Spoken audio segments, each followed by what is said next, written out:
네, 국어 강사 김태진입니다. 바탕 모의고사 오답률 높은 주요 문항을 해설합니다.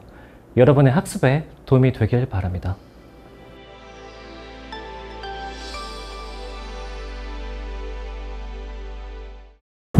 자, 4에서 7번 해설하겠습니다.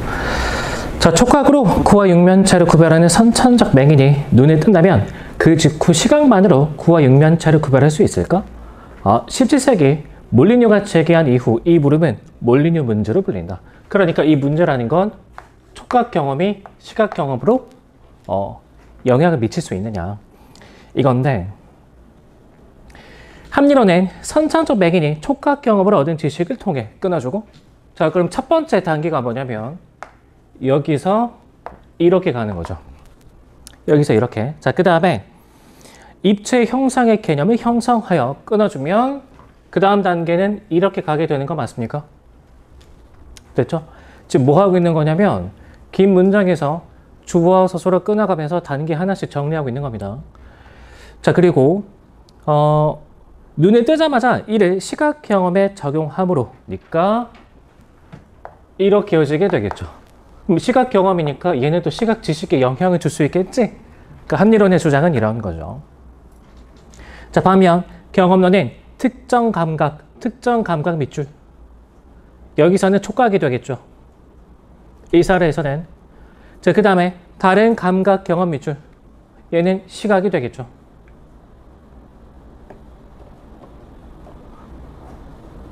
자, 그러면 여러분 여기서 이게 이렇게 이어질 수 없는 건 가능성이 두 가지가 있거든. 첫 번째는 여기서 끊길 수도 있죠. 맞죠? 다음에 두 번째는 이렇게 끊길 수도 있겠지. 됐습니까? 경험론엔 특정 감각을 얻은 지식을 다른 감각 경험에 적용할 수는 없으므로 막 눈을 뜬 사람은 시각만으로 구와 육면체를 구별할 수 없다고 본다. 경험론자 중에는 선천적 맹인이 촉각 경험으로 지식을 얻긴 하지만 이를 통해 형태에 대한 개념은 형성하지 못한다고 보는 이론가들이 있는가 하면 이 첫 번째 입장 되겠죠. 다음에 선천적 맹인이 촉각 경험을 통해 형태에 대한 개념까지도 형성하지만 이를 시각 경험에 적용하지는 못한다고 보는 이론가들도 있다니까 이 두 번째 케이스인 거지.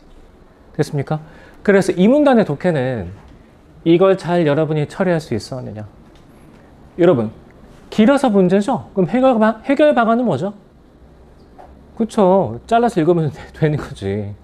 긴 문장은 왜 한 번에 이해하려고 하냐고. 자, 3문단 갑시다. 미국 신화연구소는 선천적 맹인 아동에게 밑줄. 선천적 맹인 아동에게. 자, 여러분 이거 끌고 와서 이해합시다. 선천적 맹인 아동이라는 건 무슨 경험이 없는 사람이죠? 저 시각 경험이 없는, 이렇게 읽어줘야지. 알겠죠? 그래서 이 지문의 특징이 앞의 내용을 여러분이 얼마만큼 능동적으로 끌고 내려올 수 있는가. 이 태도에 따라서 되게 난도가 달라지는 지문이거든.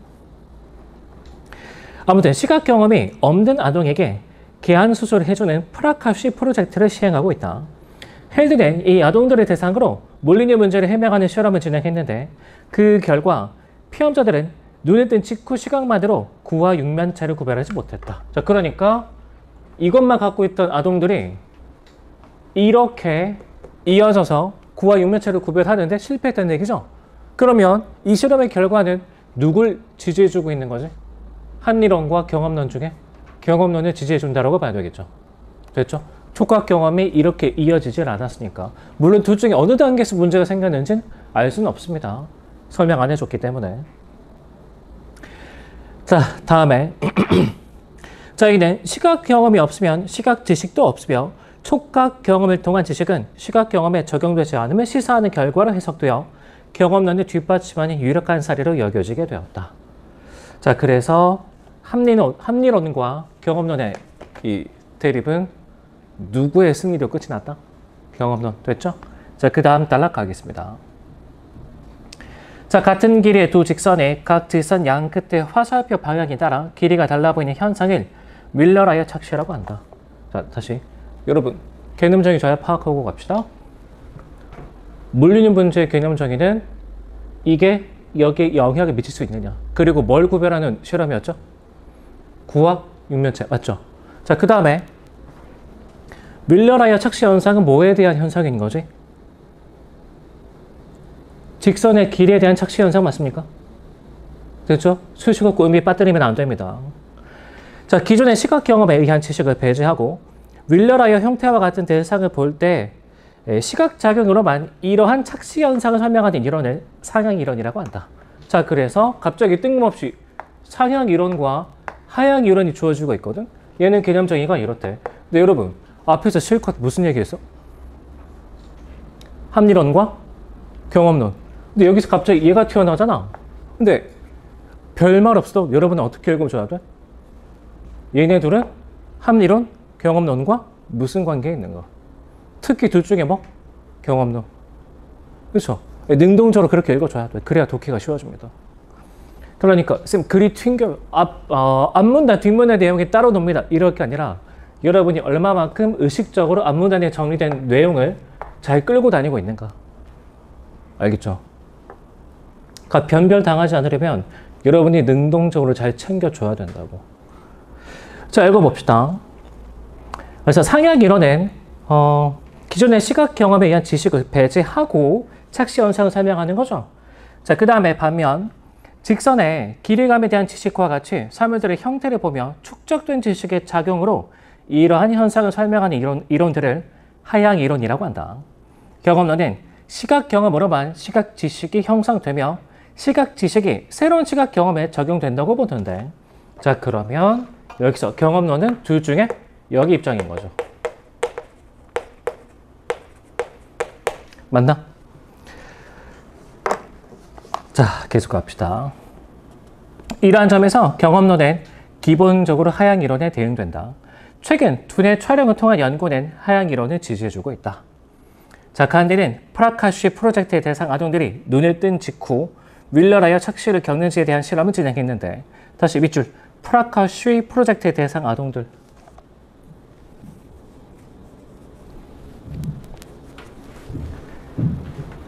여러분 이번에는 이거 두 개를 끌고 와서 문맥적 의미를 파악해 봅시다. 프라카시 프로젝트 대상 아동들은 기존에 뭐가 없다고? 시각 경험이 없다고. 그렇죠? 그러니까 이번에는 둘 중에 뭐가 타당한지를 한번 실험해 보겠다 이런 얘기죠. 됐죠? 자, 그래서 윌러라이어 착시를 겪는지에 대한 실험을 진행했는데 그 결과 피험자들에게 윌러라이어 착시가 나타났다. 근데 여러분 그러면 기존에 시각 경험이 없는데 착시 현상이 나타났잖아. 그죠? 그러면 기존 시각 경험에 의한 지식을 배제해야 되는 거야? 축적된 지식의 작용이 있다고 봐야 되는 거야? 위놈이 맞는 거죠? 그럼 경험론의 설명이 틀렸잖아. 그렇죠? 그러니까 앞으로의 과제는 뭐라고 봐야 되는 거죠? 이 입장에서 이런 현상이 나타나는 이유를 잘 설명해 줄 수 있어야 되겠죠. 됐나? 자, 그럼 어떻게 설명하느냐? 이에 경험론자들은 하향 이론을 부정하는 이 같은 결과를 경험론의 과정에서 설명해야 하는 부담이 생겼지만 아직까지 합당한 설명은 제시되지 않고 있다. 가령 촉각 경험 밑줄, 한 줄 밑에 시각 경험 밑줄. 여러분 여기서 이렇게 가는 건 앞에 잘 쌓아놓은 내용들을 고려하면 누구 주장인 거죠? 합리론. 근데 경험론은 그게 아니라고 봤잖아. 그러니까 이렇게 볼 수는 없는 거죠. 됐죠? 자, 그 다음에 한편 상향 이론이 경험을 통해 지식이 형성됨을 부정하지는 않으므로 경험론과 양립 가능하다는 점에서 상향 이론을 인정하는 설명 방식도 고려할 수 있겠지만 상향 이론이 기존 경험에 의한 지식이나 개념과 무관하게 착시를 설명한다는 점에서 경험으로 지식이 형성된다는 경험론의 기본 관점에 따른 설명이 되지 못한다. 그러니까 사실 서로 양립 가능해서 경험론이 상향 이론을 인정할 수도 있겠지만 그러면 약간 좀 짜치는 설명이 된다 이거죠. 됐죠? 자, 게다가 시각장애가 없는 사람과 달리 프라카시 프로젝트의 대상 아동에 대해서만 상향 이론을 적용하는 것은 설명의 일관성 측면에서도 적절하지 않다. 그렇죠? 이랬다 저랬다 설명을 바꾸면 안 되겠지. 자, 마지막 단락의 해석이 조금 힘든데 경험론자들은 헬드의 실험 밑줄, 자, 그리고 간디의 실험 밑줄. 여러분 앞에 내용 계속 끌고 봐야죠. 헬드의 실험은 뭐? 예. 관대 실험은 뭐? 예. 됐습니까? 그래서 거기서 활용된 지각의 대상의 차이를 지적하며 해명을 보류할 수도 있을 것이다. 헬드의 실험은 밑줄 3차원 형태. 그러니까 여기서 3차원 형태 뭐죠? 군악 육면체. 됐죠? 그렇게 파악해줘야지. 자, 그 다음에 간대 실험은 2차원 형태 속에서 1차원 형태 밑줄 1차원 형태. 뭐죠? 두 직선에 대한 이식. 됐나? 그러니까 뭔 얘기야?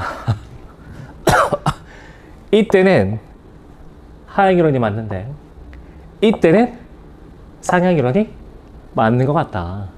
그쵸? 그러니까 1차원에 인식하느냐 3차원에 인식하느냐에 따라서 경로가 조금 달라질 수도 있다. 이걸 증명하면 또 해결되지 않겠느냐 이런 거죠. 됐죠? 자, 이에 경험론자들은 추가 실험이 진행되어야 한다고 주장할 수 있는 것이다. 그러니까 이때 이 3차원 형태와 1차원 형태를 앞에 내용 고려해서 여러분이 딱딱 붙여 읽었다면 뭐 말인지 금방 알 수 있거든. 됐죠?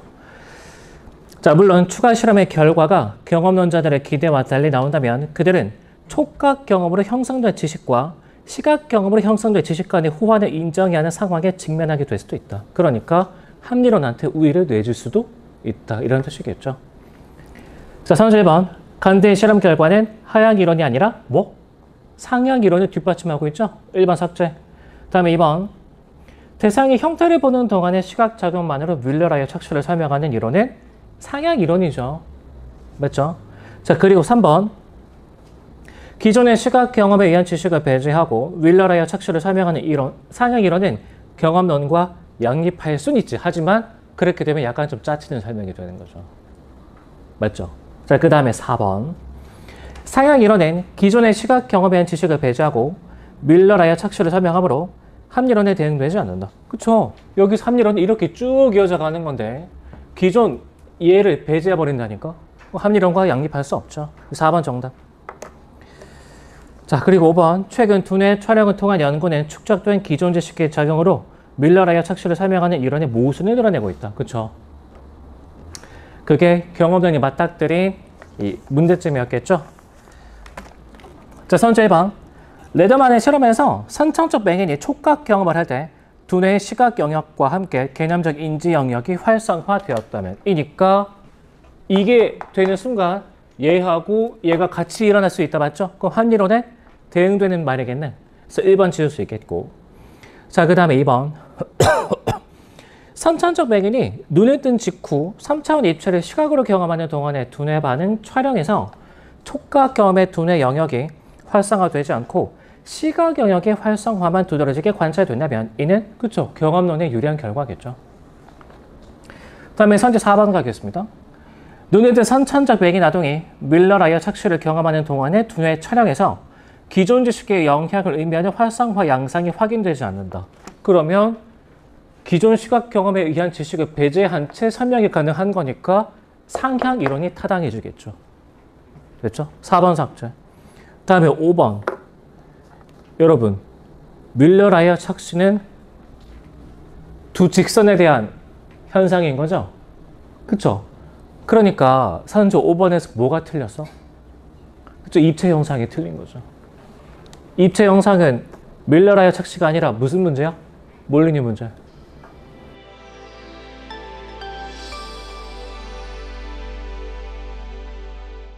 경자지문에서 두께 포인트는 뭐라고? 구별이라고 구별. 여기서는 소비자의 입장에서 그리고 국내 생산자의 입장에서 그리고 관세 수입의 측면에서 나눠가면서 후생을 평가하는 게 핵심이 되겠죠. 자, 그림 나와 있으니까 이를 적절하게 활용해 줄 텐데 1문단 가보면 관세가 국내 경제에 작용하는 효과는 그림을 통해 확인할 수 있다. 그럼 우리도 그림 가지고 확인해야죠. 국내 생산품과 동일한 어떤 수입품의 국제 가격이 P0라고 하자. 자, 그러면 국내 가격은 이렇게 P-인데 국제 가격은 P0야. 근데 물건의 품질이 똑같아. 당연히 뭐 사겠어? 수입품 사겠죠, 당연히. 이 수입품이 관세 없이 국내로 수입되면 국내 소비자들은 P0보다 높은 가격의 국내 생산품을 구매하지 않게 되므로 국내 시장에 국내 생산품의 Q0까지만 공급된다. 자, 그러니까 이 가격이라면 여기서 공급 곡선이 이 점을 지나게 되기 때문에 국내 생산자들은 여기까지만 공급할 수 있다 이거죠. 됐죠? 근데 여러분, 수요는 어디까지요? 수요는 여기까지죠? 그렇죠? 그러니까 이만큼의 뭘로 충당이 돼야 돼? 수입품으로 충당이 돼야 되는 거죠. 이해됐나? 자, 그래서 나머지가 수입품이 충족하게 되는 구간인 건데 이 문단 가보면 이 상황에서 해당 수입품에 관세가 부과되었을 때 수입업자가 해당 수입품의 국내 가격을 올리지 않는 경우는 드물다. 일반적으로 수입업자는 자신에게 부과된 과세 부담을 국내 소비자에게 전가하기 위해 수입품의 국내 가격을 관세만큼 올린다. 이에 따라 가격선의 높이가 P0에서 P1으로 올라가게 되면 과세 전 Q3 수준이었던 국내 수요량은 과세 후의 가격에 대한 국내 수요 지점인 Q2까지 감소하게 된다. 자, 그러면 여기서 가격이 이렇게 올라가게 되는 거니까 당연히 이 점에 대응이 되겠죠? 됐죠? 자, 그러면 여기서 국내 생산자는 얼마만큼 공급할 수 있을까? 이만큼 맞습니까? 그러면 나머지 이 부분을 누가 충당하게 되는 거죠? 수입품이 충당하게 되는 거죠. 됐죠? 수입품이 충당하게 되는 거지. 그러니까 그림 갖고 이해해주면 별로 어려운 얘기가 아니죠. 자, 다음에 한편 관세 부과로 인해 수입품의 국내 가격이 오르면 해당 상품의 가격 경쟁에서 열위에 있던 국내 생산자들이 다시 상품 공급에 참여하게 되면서 국내 공급량은 과세 후의 가격에 대한 국내 공급 지점인 Q1까지 증가한다. 이에 따라 수입품의 수입량은 국내 수요량이 감소한 수준 및 국내 공급량이 증가한 수준에 합한 만큼 줄어든다. 국내 수요량이 감소한 수준 끊어주고 그림에서 얼마만큼인지 확인해야죠. 이만큼 맞습니까? 그림에서 확인해줘야지. 자, 그 다음에 국내 공급량이 증가한 수준은 이만큼인 거 맞아? 그러니까 이거 두 개 합한 만큼 줄어들게 된다고. 이거 두 개 합한 만큼. 자, 다음 단락 가보면 어떤 상품에 대해 소비자가 지불할 의사가 있는 최대 가격에서 실제로 지불하는 가격을 빼는 금액을 수요량 여기서부터 실제 수요량까지 모두 합한 액수를 소비자 잉여라고 한다. 자, 그러면 소비자 입장에서 잉여의 변화를 살펴볼 텐데 여러분 예컨대 이 구간까지는 소비자는 가격을 이렇게 낼 용의가 있었던 거죠. 맞습니까? 자, 다음에 이 구간까지는 가격을 이렇게 낼 용의가 있었다 맞아? 그러니까 쭉 생각해보면 소비자는 이렇게 가격을 낼 용의가 있었던 거네. 됐나? 자, 그러면 소비자가 지불할 수 있는 최대 금액이란 건 이 사다리꼴의 면적이 되겠죠? 사다리꼴. 근데 실제로 돈은 얼마 냈지? 실제로 돈은 여기서 이만큼 P0를 기준으로 한다면 이만큼만 돈을 낸 거 맞습니까? 그러면 여기서 위의 삼각형은 뭐야?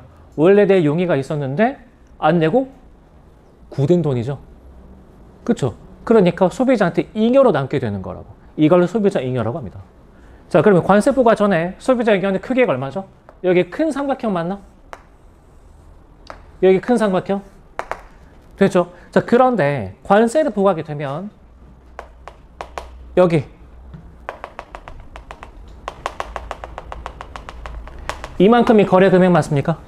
그리고 소비자는 원래는 이만큼까지 낼 용의가 있었겠죠? 됐어?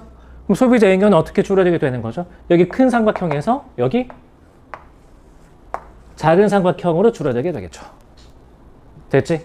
그래서 큰 삼각형에서 작은 삼각형으로 줄어들게 되더라. 됐습니까? 조금 그림이 거시기 하긴 하지만 여러분 그림 갖고 충분히 이해할 수 있죠? 자, 다음에 어디 가보냐면 여러분 D 밑줄친 부분에서 한 줄 밑에 보면 어떤 상품에 대해 생산자가 실제로 받는 가격에서 그 상품을 시장에 공급하는 데 든 비용을 뺀 금액을 공급량 0에서부터 실제 공급량까지 모두 합한 액수를 생산자 잉여라고 한다. 자, 그러면 여러분 원래 국내 생산자는 관세 부과 전에 여기까지 공급할 수 있었죠? 그렇죠? 그런데 이 수량에서는 이렇게 비용을 원래 받아야 이게 본전칙이라고. 그쵸? 근데 실제로 얼마만큼을 받은 거지? 이만큼 받은 거 맞습니까? 그러면 이 위에 삼각형 얘는 남겨 먹은 거 아니야? 예? 됐습니까? 자, 그런데 관세가 부과되면 여기 위치하게 되죠? 그러니까 이제는 이렇게 되겠지. 생산자 잉여. 그래서 국내 생산자는 이렇게 작은 삼각형에서 큰 삼각형으로 잉여가 늘어나게 되더라. 됐죠? 여기서 근데 경제 주체 한 명 더 있잖아. 누구죠? 정부죠, 정부? 맞죠? 정부. 자, 그러면 여기서 수입량은 이만큼이죠? 이만큼. 관세는 단위당 이만큼 부과하지? 그러면 이만큼이 뭐가 되는 거죠? 관세 수입이 되겠죠. 됐죠? 정부가 세금으로 걷어가는 돈의 크기가 되겠지. 됐나? 여러분 생각해봐. 여기서 소비자 잉여는 이만큼이 줄었죠. 그쵸? 그 중에서 이만큼은 누가 떼갔어? 국내 생산자가 떼갔죠? 다음에 이만큼은 누가 떼갔어? 정부가 세금으로 뜯어갔죠? 그러면 여기 얘. 자, 그 다음에 얘는 누구도 가져가지 못하고 공중에 분해돼버리는 잉여가 되겠지. 됐습니까? 그래서 경제학에서는 이걸 뭐라고 부르냐면 deadweight loss라고 부르는데 자동 손실이라고 표현합니다. 정부가 시장에 개입했기 때문에 비효율이 발생한다. 이렇게 평가를 하죠. 됐나? 자, 그래서 3문단의 마지막 문장. 이때 소비자 잉여의 감소분 중 생산자 잉여와 정부의 재정 수입으로 전환되는 부분을 제외한 나머지 부분은 특정 경제 주체의 이익으로 전환되지 않은 국내 경제의 후생 손실로서 관세 부과에 따른 사회적 대가이다. 됐죠? 표시해보면 이런 거죠. 다음에 마지막 단락. 관세 부과에 따라 해당 상품에 대한 국내 생산자의 가격 경쟁력이 향상되면 해당 상품에 대한 수입 의존도가 감소하여 무역 수지가 개선된다. 이때 수입 감소에 따른 무역 수지의 개선 효과는 감소하는 수입량에 해당 수입품의 국제 가격을 곱한 금액으로 계산된다. 여러분, 감소하는 수입량은 이만큼 그리고 이만큼이었던 거 맞아? 그리고 국제 가격은 이만큼이죠? 그러니까 그 크기는 그리고 이렇다고 볼 수 있겠지. 됐습니까? 그러면 그래프 잘 활용해주고 그 다음에 경제 주체 나눠서 평가해주고. 자, 문제 9번. 여기서 기억의 상황인데 관세를 부과했을 때 수입업자가 해당 수입품의 국내 가격을 올리지 않는 경우죠. 자, 그러면 여전히 수입량은 이렇게 유지가 되고 있겠지. 근데 단위당 관세는 이만큼 부과했으니까 여러분 이 네모 박스가 뭐가 되는 거야? 정부가 걷어가는 세금의 크기가 되겠죠. 관세 수입 맞습니까? 자, 그리고 여기서 국내 수요량 변해 안 변해? 안 변하니까 여기서 보기에 나 변함없고 다음에 여기서 국내 수요량이 줄어들지 않으니까 이렇게 그리고 이렇게 감소 효과도 없겠죠. 그러니까 여기서 무역 수지 개선 효과도 없겠지. 따라서 9번의 정답은 1번 되겠습니다. 자, 3절 1번. 관세 부과에 따라 줄어드는 국내 수요량. 국내 수요량 밑줄. 자, 여러분, 관세 부과에 따라서 줄어드는 국내 수요량은 이렇게 되는 거니까 이만큼이라고 볼 수 있겠죠? 1번 답인 거지. 자, 그러면 여기까지 함께 언급해야 되는 건 뭐죠? 줄어드는 국내 수입량이겠죠. 수요량이 아니고. 됐습니까? 자, 그리고 선제 4번. 관세 부과로 인해 수입품의 수입량이 감소함에 따라 무역 수지가 개선되는 효과는 C 플러스 D로 계산되겠군. 그 앞에 그림 가지고 한번 해봤으면 이만큼과 그 다음에 이만큼이 무역 수지 개선 효과의 크기가 될 것이다. 알 수 있죠? 됐죠? 자, 4번 지을 수 있고. 다음에 5번.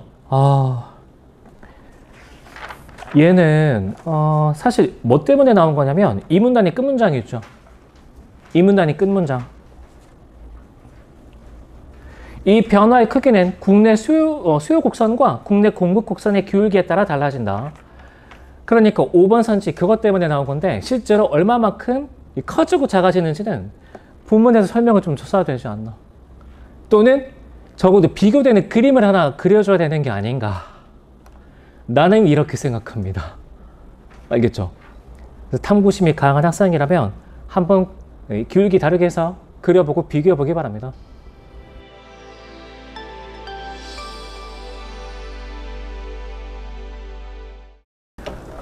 보기가 나와 있는데 만세전엔 3.1 만세운동이 일어나기 직전 신구문화가 뒤섞인 식민지 조선 사회 현실을 그린 작품이다. 그래서 만세전엔 그린 작품이다. 그러니까 이 중간 부분이 주제가 되겠죠? 근데 주제를 고려하면 신구문화가 뒤섞인 이니까 여기서 여러분 두 사람을 찾아줘야 돼. 적어도. 첫 번째 어떤 사람이죠? 신문화를 대표하는 사람. 맞습니까? 다음에 두 번째는 뭐죠? 구문화를 대표하는 사람. 누군지 찾아야지. 알겠죠? 자, 조선인에 대한 일제 감시 체계가 일상화되는 와중에도 가부장적 의식에서 벗어나지 못한 채 봉건적 관료주의 의식에 사로잡혀 권력이나 추구하는 현실. 자, 그러면 여러분 여기서 이런 현실을 딱 줄여서 얘기하면 앞에 문장이 뭐가 되는 걸까? 구식문화가 되겠죠. 됐죠? 지식인 청년. 무슨 문화를 대표하는 사람이죠? 신문화. 여러분 읽어봐서 알겠지만 이게 누구야? 나로 표현되는 이인화죠. 됐습니까? 그리고 이게 누구죠? 나의 아버지. 됐죠? 자, 그러면 이걸 고려해서 질문 읽어봐야 되는 건데 여기서 21번의 선지 2번 관련해서 양의를 거부하고 병든 며느리에 대해 죽여도 내 손으로 죽인다며 고집을 부리는 아버지의 태도에서 가부장적 의식에서 벗어나지 못한 모습을 확인할 수가 있다. 여러분 일단 보기에 기반해 보면 아버지는 어떻게 행동하는 사람이야? 가부장적 의식에 사로잡혀서 행동하는 사람입니다. 그리고 봉건적 관료주의 의식에 사로잡힌 사람이겠죠? 그럼 그 부분은 이 둘 중에 뭐에 좀 더 가깝다고 봐야 되는 거야? 그렇죠? 그럼 2번 인정할 수 있잖아. 됐죠? 자, 그런데 여기서 2번 찍었다. 그럼 내 생각에 이 보기를 제대로 이해하지 못한 것도 있는데 하나 더 가부장의 단어 뜻을 몰라서 생긴 문제 같습니다. 가부장. 쌤이 또 이거 찾아왔죠. 국어사전에서 찾아왔다고. 가부장이 가족에 대한 지배권을 행사하는 가족 형태. 그럼 이때 이 가부장은 전근대 사회에서 보통 아버지죠. 그렇죠? 그러면 선지 2번 다시 읽어봐. 양의를 거부하고 병든 며느리에 대해 죽여도 내 손으로 죽인다 라는 건 무슨 뜻이죠? 가부장인 내가 결정하겠다 이런 뜻이 되겠죠? 그러면 여기서 가부장적 의식 확인할 수 있는 거 맞잖아. 근데 이거 찍은 비율이 지금 33%. 그러니까 뭐라고 봐야 돼? 만세전 유명한 작품이기도 하고 EBS 연계니까 여기서 시간 단축할 수 있겠다. 그냥 후루룩 읽어버린 거죠. 보기 정확히 이해하고 단어 뜻 고려해서 판단한 게 아니고. 됐나? 그럼 2번 지울 수 있겠죠? 다음에 여기서 선지 4번 중추원 부찬의 자리를 기대하는 듯 일선인의 동화를 표방하는 모임에 드나드는 아버지의 태도에서 여러분 중추원 부찬이가 정확하게 뭔진 몰라도 어쨌든 관직일 거 아니야. 근데 그걸 기대한다. 그럼 아버지는 무슨 성격이라고? 이런 성격이라니까? 그쵸? 그럼 관직을 기대한다라는 건 가부장적 의식이랑 관련이 있는 거야? 봉건적 관료주의 의식과 관련이 있는 거야? 그래서 얘랑 관련이 있는 거죠. 그럼 4번도 인정할 수 있죠. 됐죠? 자, 그 다음에 21번에 5번 가보면 벌써 철겨운 지가 오랜 관직을 얻기 위해 여러분 여기서 7쪽에 첫 번째 줄부터 봅시다. 내가 아나? 평의원이라는 직한 바람에 다니시는 게지. 허허, 그런데 중추원 부찬이라도 하나 생길 줄 아시는지도 모르지. 자, 그런데 중추원 부찬이 각주가 보니까 조선 총독부의 자문기관인 중추원의 주임벼슬. 이거 혹시 한국사에서 배웠는지 모르겠는데 여러분 일제강점기 때 중추원은 무슨 역할이었죠? 껍데기잖아, 껍데기. 그쵸? 조선 사람들의 반발을 누그러뜨리기 위해서 실질적인 권한은 없는 그냥 자문기구인 거죠. 권한은 누가 행사하고 있는 거야? 조선 총독부에서 거의 다 행사하고 있는 거지. 그쵸? 허울만 있는 껍데기 아니야. 게다가 여러분 이게 공무원이 아니고 벼슬입니다. 벼슬. 명칭이 벼슬이라고. 벼슬. 일제강점기의 벼슬. 그럼 뭐라고 봐야 돼? 이 시대에 뒤떨어진 직함이라고 봐야 되겠죠. 시대에 뒤떨어진 직함. 그러니까 내가 뭐라고 평가하느냐? 중추한 부처님은 벌써 철겨운 지가 언젠데 그러니까 요즘 세상에 무슨 벼슬에 연연한다고 이런 거지. 그러니까 지금으로 비유하자면 뭘까? 여러분이 저기 성균관 대학교 명륜당 앞에 가가지고 저 성균관 유생명부에 좀 넣어주세요. 뭐 별로 여러분 그러고 싶은 생각이 전혀 없죠. 그게 이인화의 시각인 거죠. 그러니까 쉽게 얘기해서 아버지는 뭘 하고 싶다? 감투 하나 쓰고 싶다 이런 거죠. 감투 하나 써보고 싶다. 자, 그런데 여기서 21번의 선주 5번 벌써 철겨운 지가 오랜 관직을 얻기 위해 일찍 관리들과 친분을 쌓으려는 현실을 안타까워하는 나의 태도에서 나는 아버지의 시대에 뒤떨어진 의식을 비판하고 싶은 거지 일제의 관료제에 대한 지식인 청년의 비판적 시선이라고 말을 할 수는 없습니다. 됐나? 일제 관료제를 비판하는 게 아니라 아버지의 봉건적 관료제의 의식을 비판하고 있는 거죠. 그래서 5번 정답 인정할 수 있다고.